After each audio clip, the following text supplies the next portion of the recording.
Nicky Pardo wakes up every morning and asks God for permission to die. If the gun clicks, he lives. But today, his past has finally caught up with him. These thugs thought they were bullying a broken homeless man. They didn't realize they just targeted a lethal legend who has nothing left to lose.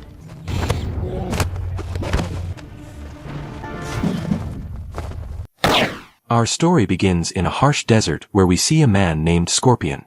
In front of him, another man named Pardo is sitting on his knees. Scorpion kicks him and leaves him there to die in the brutal heat.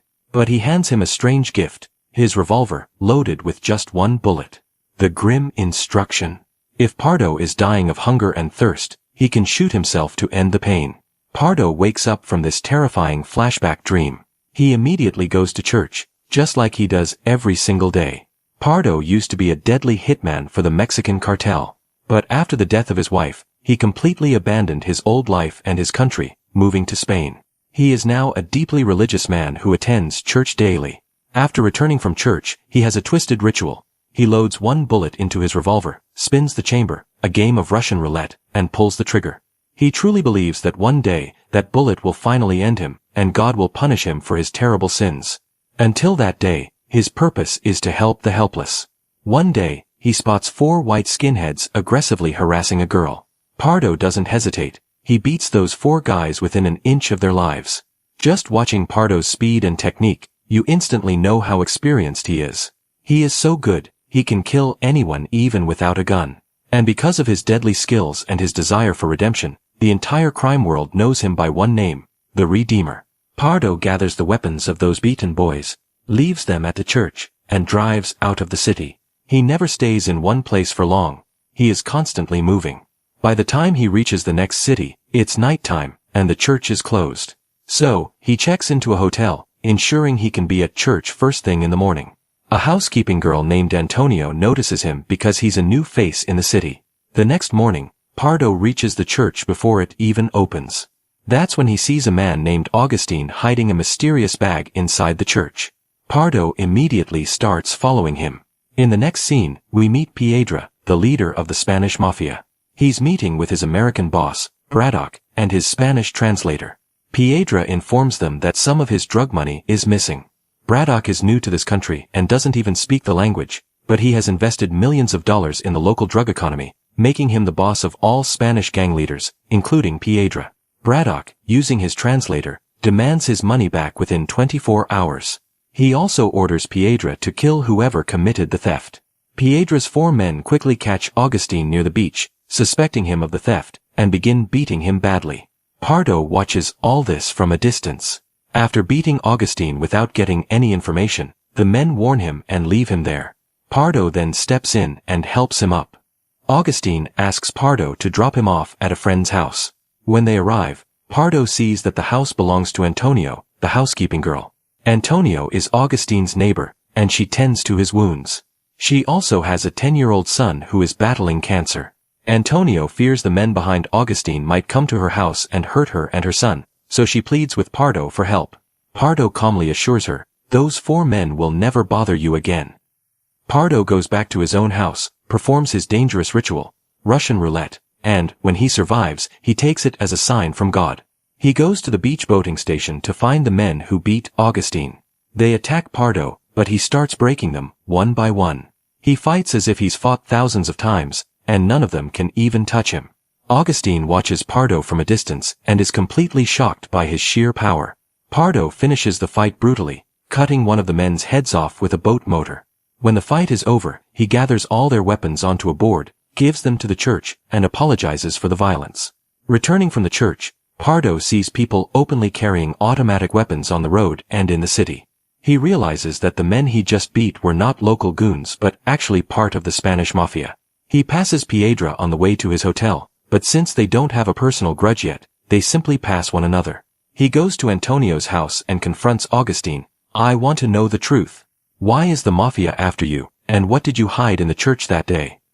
Augustine confesses that he stole money from a drug deal boat belonging to the gangster Piedra. He hid the entire bag in the church, which is why they are hunting him. Pardo tells him, "I can save your life, but whoever owns that money, we will have to return it." Pardo puts Augustine in the trunk of a car and takes him to a seaside cave. He tells him he will be safe there, as not many people know about the location. Leaving Augustine there, Pardo goes to Piedra's headquarters, completely unarmed. Piedra is not initially afraid of Pardo, but when his men search Pardo, they see a massive tattoo on his back. Piedra immediately realizes that this is the Redeemer, the legend the Mafia often talks about. All his men instantly point their weapons at Pardo. Pardo tells them he didn't come to fight, he wants to make a deal with Piedra. Pardo offers to return Piedra's stolen money, but in exchange, Piedra must let the thief, Augustine, live. Piedra knows that fighting the Redeemer would cost him dearly, so he tells his men to keep Pardo at gunpoint while he takes 2 men and goes to the church to retrieve the money. The plan is to let Pardo go once they have the money. But when they check the church, the money is gone. Enraged by this deception, Piedra orders his men to kill Pardo. But Piedra's men cannot handle Pardo's skill. Pardo snatches one man's handgun and begins shooting them.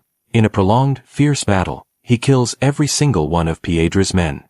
By the time Piedra returns, Pardo has already left, and his entire crew has been massacred.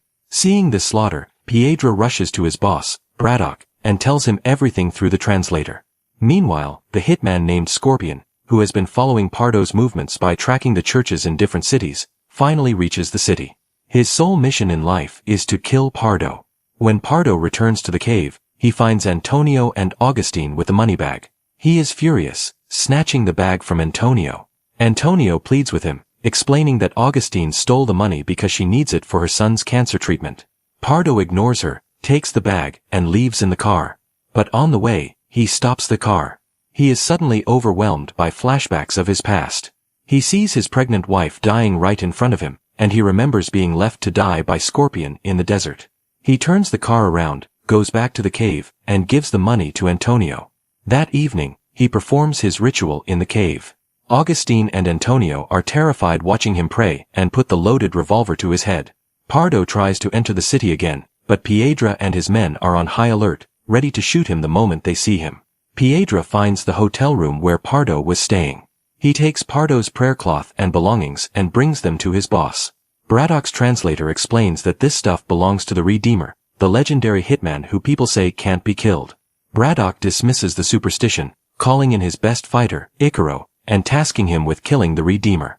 Braddock assures Piedra and the translator that Icaro can kill anyone, so they shouldn't worry about Pardo. On the other side, Antonio sends her son to a boarding school for safety. Pardo prepares the weapons of the men he killed for the upcoming fight, instead of taking them to the church.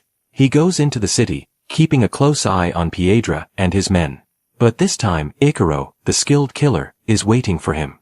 Icaro spots Pardo, opens fire, and Pardo immediately starts running. Pardo manages to kick Icaro's gun away, but Icaro keeps fighting, engaging him in a brutal, hand-to-hand MMA-style combat. Icaro is fast and shocks Pardo with his skill.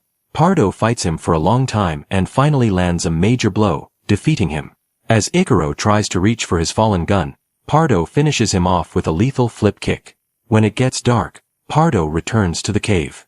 Antonio feeds him dinner and suggests that he must have lost a loved one to be like this, but Pardo doesn't share anything with her. Pardo remembers the exact day his wife died, and the story goes into a harrowing flashback. Pardo is tied up and tortured. Scorpion has tied Pardo's pregnant wife to a table right in front of him. Scorpion repeatedly tortures her with rats and surgical equipment, which tragically causes her a miscarriage. Scorpion then gives Pardo a horrifying choice.